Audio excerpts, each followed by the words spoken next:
An Iranian insider dropped a bombshell claim about the February 28 strikes, suggesting the regime's inner circle was given firm assurances that no attack would take place that day. Did Khamenei's closest circle receive explicit no-strike guarantees before a key gathering at the compound, only to see those assurances shattered within hours? Was Iran caught off guard as the US and Israel launched coordinated strikes in the middle of serious, ongoing negotiations? Iran snubs US diplomacy, blames betrayals at the negotiating table for the current deadlock in talks. Iran's ex-supreme leader Ali Khamenei's family reportedly stayed inside his main compound in the days leading up to the February 28 strikes, with no relocation order despite rising regional tensions. At the time, senior officials were said to be almost assured that no US military action would occur, believing that Washington was still committed to advancing diplomatic talks with Tehran rather than launching a sudden attack. This confidence in the diplomatic track allegedly contributed to the decision to keep members of the Khamenei family inside the compound, rather than moving them to alternative locations or implementing stricter dispersal measures. Security assessments by Mojtaba Khamenei's father-in-law, influential conservative politician Gholam-Ali Haddad-Adel, indicated low likelihood of an imminent strike by the US and Israel. After the February 28 attacks, reports say that Mojtaba Khamenei's children have not seen their father, suggesting tighter security restrictions and a separation within the family since the operation.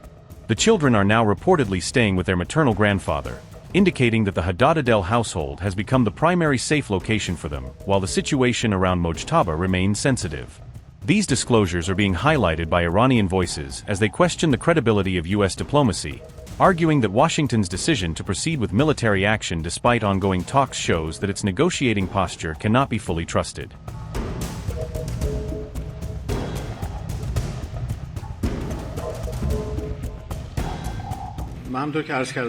As I mentioned, one of our problems is that the Americans frequently make contradictory statements, conflicting messages, and unreasonable exaggerations, all of which run counter to any path of negotiation or diplomacy.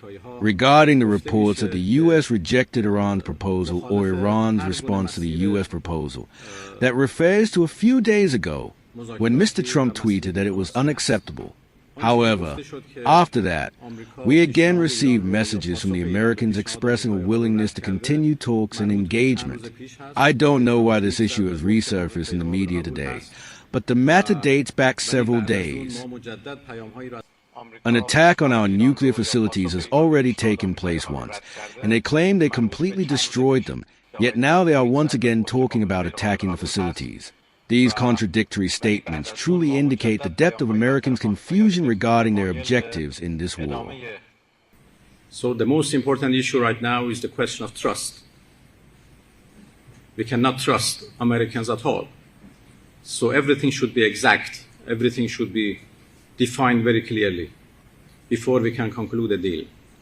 And it is obvious that those things they have not been able to achieve militarily, they cannot achieve on negotiation table unless there is a win-win solution achieved. So the current negotiation is suffering from the lack of trust. As far as we are concerned, the Strait of Hormuz is open and all vessels can pass except the vessels belonged to those countries who are in war with us, who are fighting with us.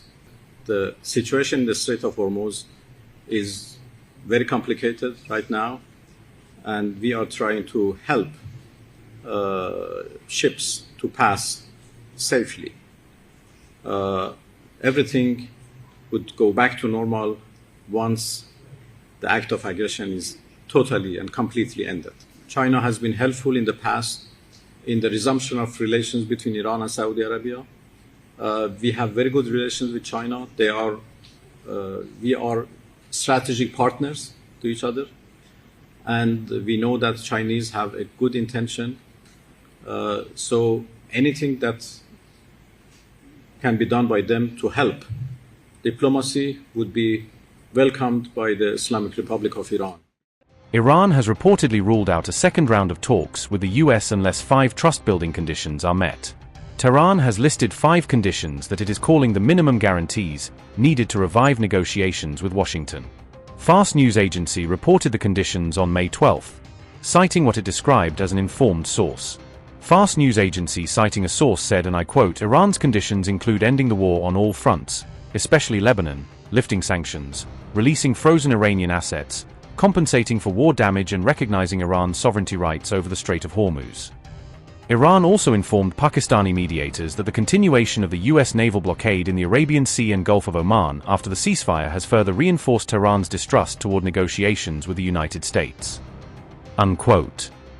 Iran appears to believe that renewed talks cannot move forward unless those conditions are implemented in practical terms. Fars also framed the issue as a US effort to secure at the negotiating table what it failed to achieve during the war. At the same time, Iran's government spokesperson said Tehran is choosing diplomacy while still keeping its finger on the trigger.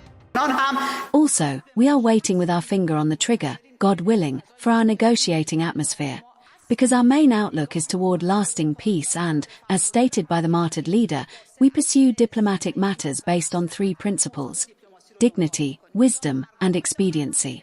Therefore, the people should know that Iran's atmosphere is an atmosphere of firmness, construction, development, and trust.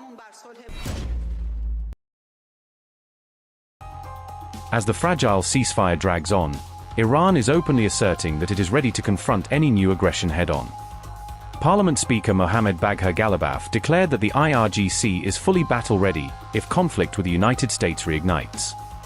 Ghalibaf warned that any miscalculation by Iran's enemies would carry serious consequences on the battlefield. Mohammad Bagher Ghalibaf said, and I quote, "Our armed forces are ready to deliver a well-deserved response to any aggression. Mistaken strategy and mistaken decisions will always lead to mistaken results. The whole world has already figured this out. We are prepared for all options. They will be surprised." Unquote. He also pointed to Iran's long-range missiles and drone arsenal, saying these capabilities were built through years of self-reliance. According to Ghalibaf, there is no alternative but to accept the rights of the Iranian people as laid out in Tehran's 14-point proposal.